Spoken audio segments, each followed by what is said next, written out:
ముందుగా మన కన్న తండ్రైన దేవుని నామానికి మహిమ కలుగును గాక. నా ఆత్మీయ సహోదరి సహోదరులకు ప్రతి ఒక్కరికి క్రీస్తు నామం పేరిట నా హృదయపూర్వక వందనములండి. మరి యొక్క సమయంలో పరిశుద్ధ లేఖనం నుంచి కొన్ని మాటలను వివరించుకుందాము. ముందుగా నా ఆత్మీయ సహోదరి సహోదరులకు, బంధుమిత్రులకు, కుటుంబ సభ్యులకు నూతన సంవత్సర శుభాకాంక్షలు తెలియపరచుకుంటున్నానండి. మరి ఒక సమయంలో మాటలను వివరించాలని ఆశపడుతూ ఉన్నాను. సంవత్సరం మొదలుకొని సంవత్సరం వరకు మనల్ని దేవుడు ఎంతగానో కాచి కాపాడాడు కదండి. అయితే మనము ఈ సంవత్సరం అంతా కూడా 2005 అంతట్లో కూడా ప్రయాసపడ్డాం, పరుగులు తీసాం. దేని కొరకు? ఏదో సాధించాలని, ఏదో పొందుకోవాలని, ఏవేవో బహుమతులు కావాలని పరుగులు తీస్తూ వచ్చాం. ఆత్మికంగా కాక భౌతికంగా ఎన్నో సాధించాలని, ఎన్నో పొందుకోవాలని పరుగులెడుతూ వచ్చాం కదండి. అయితే ఈ క్రొత్త సంవత్సరంలో గురి యొద్దకే మనం పరుగై ఉండాలండి. దేవుని యొద్దకే మనం పరుగై ఉండాలి. ఆ బహుమతి కొరకు మన ముందు దాచబడిన బహుమతి అంటే చాలా మంది ఈ భౌతికంగా దేవుడు ఏయో బహుమతులు ఇచ్చేస్తాడు, ఆ విషయాన్ని పౌలు గారు తెలియపరుస్తున్నారు అనుకొని దాన్ని వాగ్దాన పూర్వకంగా మనం తీసుకుంటూ, ముందున్న బహుమతి అంటే ఈ సంవత్సరంలో ఏదో మాకు దయచేస్తున్నాడు అనుకుని పరుగులెడుతూ ఉన్నాం, దాన్ని ఆశపడుతూ ఉన్నామండి. కానీ పౌలు గారి ఉద్దేశం అది కాదండి. ఒకసారి మనం ఆ వచనాన్ని చదువుకుందాం, ఆ అధ్యాయం చదువుకుందాం, వచనాన్ని చదువుకుందాం. ఫిలిప్పీయులకు రాసిన పత్రిక 3వ అధ్యాయము 14వ వచనాన్ని ఒకసారి చూసినట్లయితే, క్రీస్తు యేసునందు దేవుని ఉన్నతమైన పిలుపునకు కలుగు బహుమానమును పొందవలెనని గురి యొద్దకే పరుగెడుచున్నాను అంటున్నాడు. ఈయన పరుగెడుచున్నాడు, ఈయన యొక్క లక్ష్యం పెట్టుకున్నాడు, ఆ లక్ష్యము కొరకు పరిగెడుచున్నాడండి. ఏంటి ఆ లక్ష్యము? ఏం పొందుకోవాలని పరిగెడుతున్నాడు? ఈరోజు మనం అనుకుంటున్నట్టు ఈయన లోక సంబంధమైన బహుమతి కొరకు పరిగెడతలేదండి. క్రీస్తు యేసునందు దేవుని ఉన్నతమైన పిలుపునకు కలుగు బహుమానం అంట. దేవుని ఉన్నతమైన పిలుపునకు ఆయన ఇచ్చే బహుమానము కొరకు పరిగెడుచున్నాను అంటున్నాడు. ఏంటి అది? క్రీస్తు యేసునందు మనకేమి బహుమానం దాచబడి ఉందంటే అది నిత్య జీవమండి. నిత్య జీవము కొరకు పరిగెడుతున్నాడు ఆయన, పరలోకము కొరకు పరిగెడుతున్నాడు ఆయన. దాని కొరకు ప్రయాసపడుతూ పరుగులు తీస్తూ ఉన్నాడు. ముందు దాచబడిన బహుమానము ఏమిటి? ఆ బహుమానము దేవుని ఉన్నతమైన పిలుపునకు, ఆయన ఉన్నతమైన పిలుపునకు పొందబోయే బహుమానము, పరలోకము కొరకు, నిత్య జీవము కొరకు పరుగులు తీస్తున్నాడు, ప్రయాసపడుతున్నాడు. ఆ బహుమానం కొరకు ఆరాట పడుతున్నాడు ఆయన. మరి ఈ దినాన్న నీవు దేని కొరకు ప్రయాసపడుతున్నావు? దేని కొరకు పరుగులు పెడుతున్నావు? గృహం సంపాదించుకోవాలనా? ఆస్తి అభివృద్ధి పరచుకోవాలనా? లోక సంబంధమైనవి ఎన్నో పొందుకోవాలని పరుగులెడుతున్నావా? కానీ పౌలు దాని గురించి పరుగులెత్తలేదండి. దాన్ని పొందుకోవాలని పరిగెత్తలేదు. మనం అనుకుంటూ ఉంటాము ఈ బహుమానము భౌతికమైనదని. కాదండి, ఆత్మీయంగా తన ఆత్మీయ జీవితంలో అన్ని వదులుకొని, సంపాదన విడిచిపెట్టి, తనకు కలిగినదంతయు విడిచిపెట్టి, నష్టంగా ఎన్నుకొని విడిచిపెట్టి పరుగులు తీస్తున్నాడు. ఆత్మీయంగా ఆత్మీయ బహుమానం కొరకు, నిత్య జీవము కొరకు పరుగులెడుతున్నాడు. దాని కొరకే ప్రయాసపడుతున్నాడండి. అందుకే మనము ఈ యొక్క మాటలను మరొకసారి మనం జ్ఞానించుకుందాం. 12, 13, 14 వచనాలు మనం ఒకసారి చూద్దామండి. ఇదివరకే నేను గెలిచి తినని అయినను, ఇదివరకే సంపూర్ణ సిద్ధి పొంది తిన్నని అయినను నేను అనుకునటలేదు గాని, నేను దేని నిమిత్తము క్రీస్తు యేసు చేత పట్టబడితినో దానిని పట్టుకొనవలెనని పరుగెడుచున్నాను. దాన్ని పట్టుకొనగోరవలన పరుగెడుచున్నాను.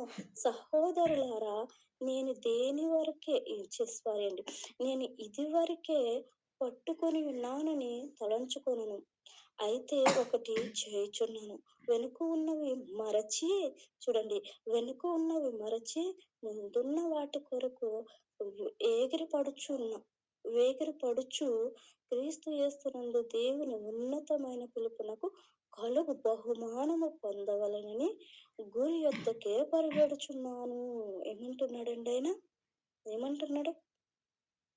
ఇదివరకే నేను గెలిచితినని గాని, ఇదివరకే నేను సంపూర్ణ సిద్ధి పొందితినని గాని అనుకునట్లేదు. అది నేను దేని నిమిత్తమైతే పట్టబడ్డానో, దేని నిమిత్తమైతే క్రీస్తు చేత నేను అప్పగింపబడ్డానో, దానికనేది ఒక లక్ష్యముంది.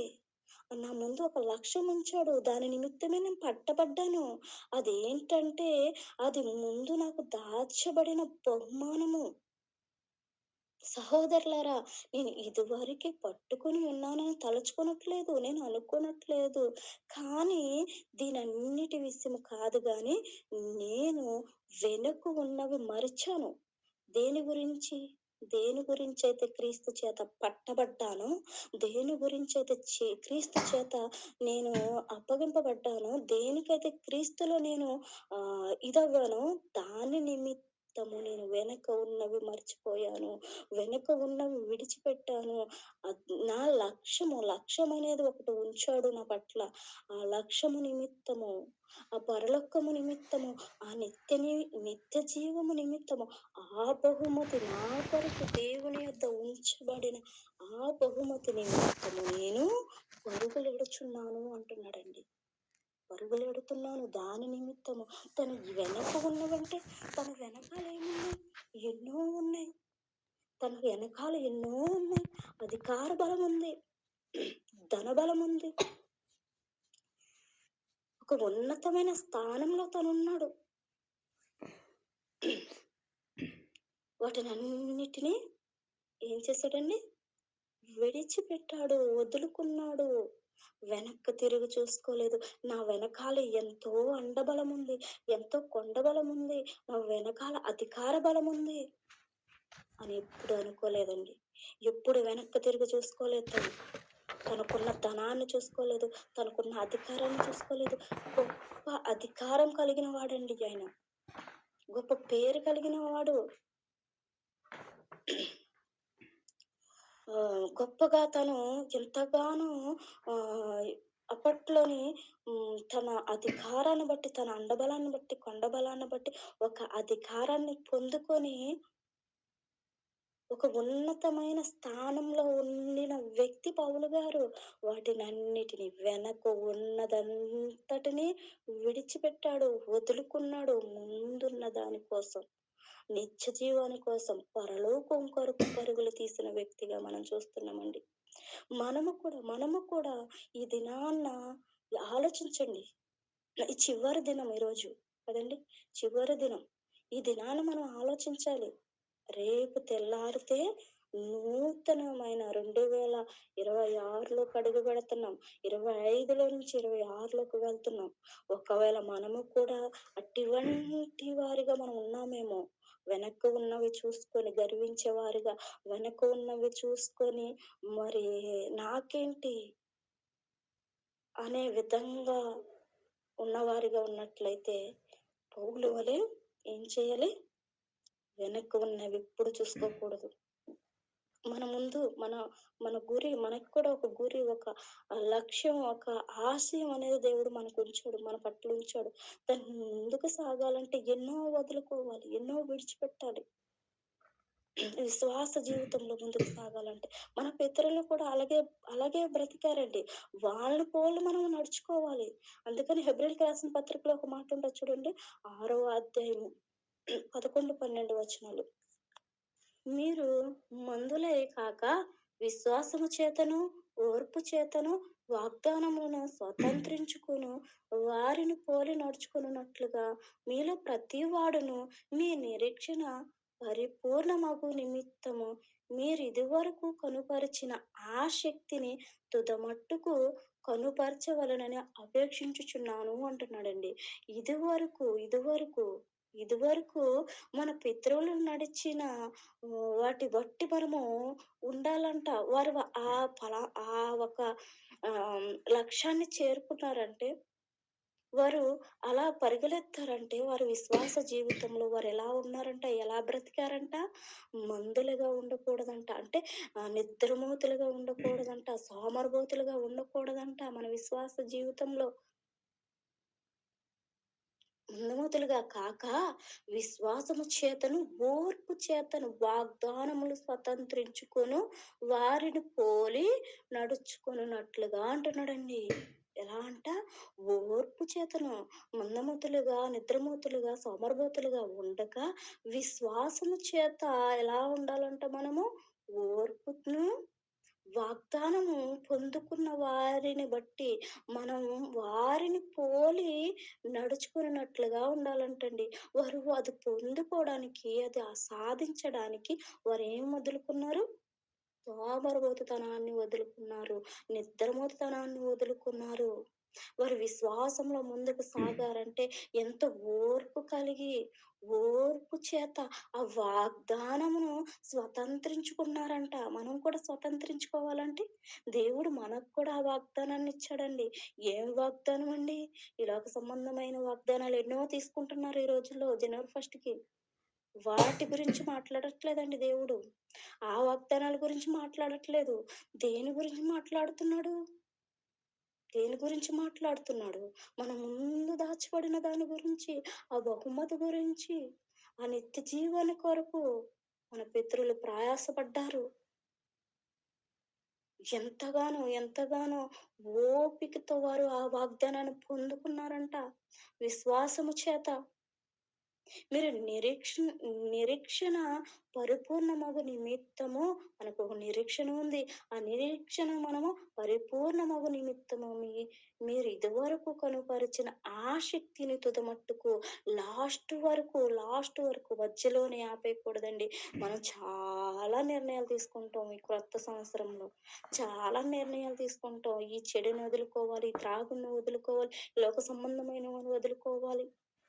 దేవునిలో ఎదగాలి. దేవునిలో బలపడాలి. వాక్యాన్ని నేర్చుకోవాలి. వాక్యాన్ని తెలుసుకోవాలి. బైబిల్ దినదినము చదవాలి అని. కానీ మధ్యలోనే విడిచిపెట్టేద్దాం. మధ్యలోనే వదిలేస్తాం.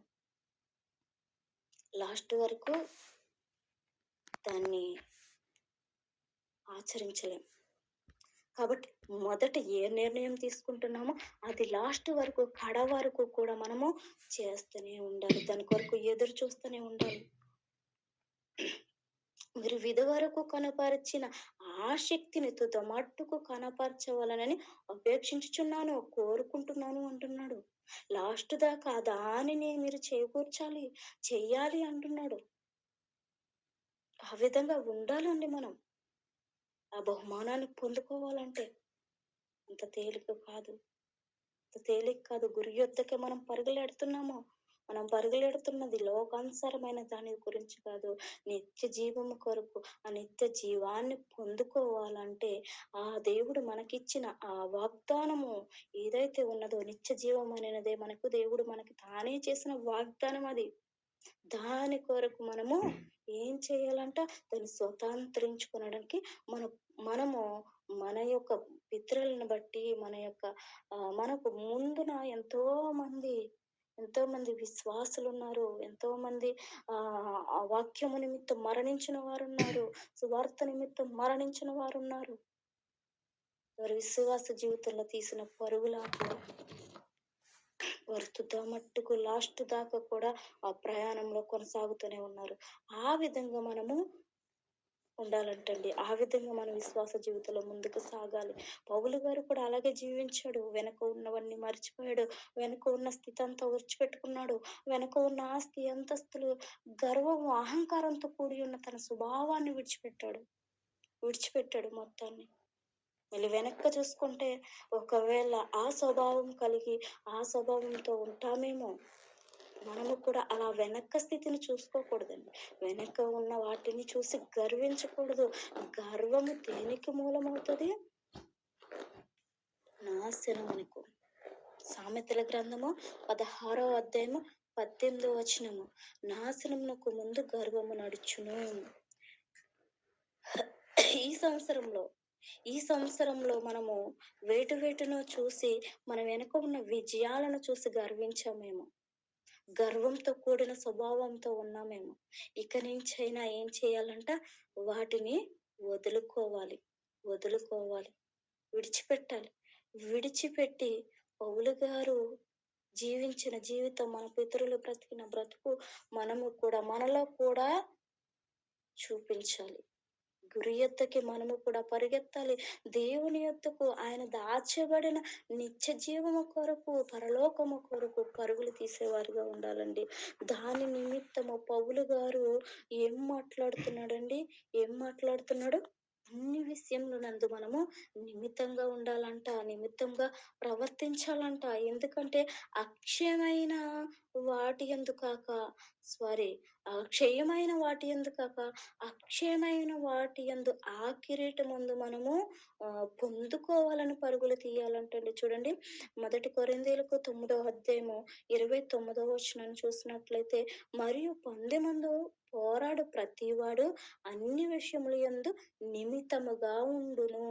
వారు క్షయమగు కిరీటమును పొందుటకును, మనమైతే అక్షయమగు కిరీటమును పొందుటకును నిమిత్తముగా ఉన్నాము. దేనియందు? అక్షయమగు కిరీటము పొందుటకు మనం నిమిత్తంగా ఉన్నాము. అయితే కొందరైతే క్షయమైపోయినది, పాడైపోయినది దాని యందు ఏముంచుతున్నారు? వారు వాటి యందు పోరాడుచున్నారు. మనం ముందు ఉంచిన పందెము ప్రతి ఒక్కరు కూడా దేని యందు పోరాడుతున్నామంటే, దేని యందు పోరాడుతున్నాం? ఒక వ్యక్తి ఉన్నాడండి, క్రికెట్ అంటేనో లేకపోతే ఇంకా వివిధ రకాల ఆటలున్నాయి కదండి. వాటి యందు పరుగులెడుతున్నాడు. అది పొందుకోవడానికి, దానిని ఎలాగైనా సంపాదించాలని. ఒక క్రికెట్‌కి పిచ్చి ఉన్నవాడు, వాలీబాల్ పిచ్చి ఉన్నవాడు, ఇంకా ఎన్నో రకాల ఆటలున్నాయి. వాటి యందు ఎన్నో సంపాదించుకోవాలి. వాటి వారిచ్చే కిరీటాలు పొందుకోవాలని పరుగులెడుతూ ఉన్నారు. అవి ఉంటాయండి? ఉండవు. ఏమైపోతాయి? క్షయమైపోతాయి, పాడైపోతాయి. మనమైతే అలాంటి వాటి యందు మనము పోరాడట్లేదు. పోరాడువారుగా ఉండకూడదు. దేనియందు? అక్షయమగు కిరీటమును పొందుటకును నిమిత్తముగా ఉన్నాము. అక్షయమైన వాటిని పొందుటకు నిమిత్తముగా ఉన్నాము. అక్షయమైనవి పొందుకోవడానికి ఉన్నాం మనం. క్షయమైనవి కాదండి. పాడైపోయిన వాటి వైపు పరుగులు తీయొద్దు. క్షయమైపోయి డబ్బైనా, ఆస్తైనా, అంతస్తులైనా, బంగారమైనా, ఇంకా ఏవైనా అవి క్షయమైపోతాయి. క్షయమైపోయే వాటి యందు ఉంచొద్దు. అక్షయమైనవి, నిరంతరం ఉండేవి. అదేంటండి? పరలోకము, నిత్య జీవము. ఆ కిరీటము, ఆ బహుమతి కొరకు పరుగులు తీయాలి. పరుగులు తీయాలంటే పౌలు గారు చెప్తున్నారు. ఏ విధంగా పరుగులు తీశానంటే, నేను దేని కొరకు పరుగులు తీశానంటే, ప్రతి మనిషిని క్రీస్తునందు పరిపూర్ణుడిగా చేయడానికి పరుగులు తీశానంటున్నాడు.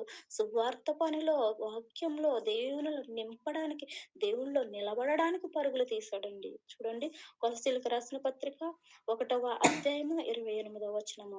ప్రతి మనిషిని క్రీస్తునందు సంపూర్ణుడిగా చేసి ఆయన ఎదుట నిలవబెట్టుట వలనని సమస్త విధములైన జ్ఞానముతో మేము ప్రతి మనిషికి బుద్ధి చెప్పుచు, ప్రతి మనిషికి బోధించుచు ఆయన్ను ప్రకటించుచున్నాము అంటున్నాడు. చూడండి, ఎంత గొప్ప మాట. ఆయన సువార్త పనిలో దేంట్లో పరిగెత్తాడు? దేంట్లో ప్రయాసపడ్డాడు? దేని కొరకు? ఆ బహుమతి పొందుకోవాలంటే అలసిపోకుండా, సొలసిపోకుండా పరుగులు తీస్తూనే ఉన్నాడు, పరిగెడుతూనే ఉన్నాడు. ఈ ప్రయాణంలో ప్రతి మనిషిని కూడా క్రీస్తునందు పరిపూర్ణులుగా చేయాలని, ప్రతి మనిషిని పరిపూర్ణులుగా చేయాలని.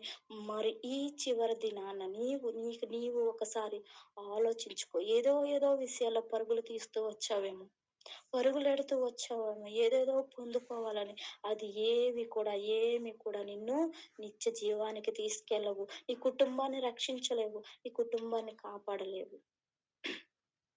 నిత్య జీవాన్ని కొరకు మనందరికి కూడా ఒక లక్ష్యం అనేది ఉంచాడు దేవుడు. ఒక నిరీక్షణతో మనం ఉన్నాము. అది క్రీస్తు రాకడ సమయంలో మన కొరకు మనలను పరలోకానికి తీసుకువెళ్ళడానికి అక్కడ దాచబడిన ఆ పరలోకంలో దేవుడు మనకి ఉంచబడిన బహుమతిని మనం పొందుకోవాలంటే దేవుడు మనకి నేర్పించిన జ్ఞానమును ప్రతి మనిషికి బోధించుచున్నాము అంటున్నాడాయన. జ్ఞానముతో మేము ప్రతి మనిషికి బోధించుచు, ప్రతి మనిషికిని బోధించుచు ఆయనను ప్రకటించుచున్నాము. అట్టి వారిగా మనం కూడా ఉండాలండి. మనం నేర్చుకున్నది మనము నిత్య జీవంలోకి మనం వెళ్తమే కాదు, మనతో పాటు మన వారిని కూడా నడిపించగలగాలి, తీసుకువెళ్ళాలి. ప్రయాసపడ్డాడాయన ఆ విధంగా. పురిటి నిప్పులు పడ్డాడు పౌలు. ఎందుకండి? ఎందుకు? మనందరి కొరకు. మనందరి కొరకు పరుగులెత్తాడు, ప్రయాసపడ్డాడు. ఈరోజు ఇంత గొప్పగా దేవుని యొక్క సువార్త ప్రసరిల్లుతుందంటే అదంతా కూడా మన పితరులు ఎంతో మంది మరణించారు. ఈ బైబిల్ మన చేతి పట్టుకున్నామంటే ఎంతో మంది రక్తము చిందించారు. అందుట్లో పౌలు గారు కూడా ఉన్నారండి. ఆయన ప్రయాసపడ్డాడు, పరుగులు తీశాడు, పరిగెత్తాడు. మనల్ని కూడా అంత పరిపూర్ణులుగా చేయాలని, ఆయన ఎదుట నిలబెట్టాలని, సమస్త విధములైన జ్ఞానముతో మేము ప్రతి మనిషికి బోధిస్తూ ఉన్నాము. మనుషునికి దేవుని గురించి ప్రకటిస్తూ ఉన్నాము. దీంట్లో ప్రయాసపడ్డాము, పరుగులు తీసాము, ముందుకు నడిచాము అంటున్నాడు. అదే విధంగా ఈ దినాన్ని నుంచి, ఈ రాత్రి కాల సమయం నుంచి మీరు ఏటి వైపు పరుగులు తీసుకోవడం కాదు గాని, దేవుని పనిలో, సువార్త పనిలో సర్వలోకమునకు వెళ్ళి సర్వ సృష్టికి సువార్తను ప్రకటించే భారము, బాధ్యత, గురి మనకి ఉన్నదండి. అట్టి వారిగా జీవించాలని కోరుకుంటూ, ఈ నూతనమైన దినాల్లో దేవుని కొరకు ఒక నిర్ణయం అనేది తీసుకొని, మన ముందు దాచబడిన పరలోకము కొరకు ప్రయాసపడి పరుగులెత్తే వారిగా ఉండాలని, లోకంలో ఉన్నదంతా విడిచిపెట్టి దేవుని కొరకు, ఆయన మన కొరకు దాచబడిన నీటి కిరీటము కొరకు, మన కొరకు దాచబడిన బహుమతి కొరకు ముందుకు పరిగెత్తాలని, వెనుక ఉన్నవన్నీ మర్చిపోయి మన ప్రయాణము ముందుకి దేవుని కొరకు సాగాలని కోరుకుంటూ ఈ కొద్ది మాటలను ముగిస్తున్నాను. దేవుని నామానికి మహిమ కలుగును గాక. ఈ పరిశుద్ధ వాక్యము విన్న వారందరి హృదయంలో నింపి ఫలింపచేయును గాక. ఆమేన్. వందనాలు.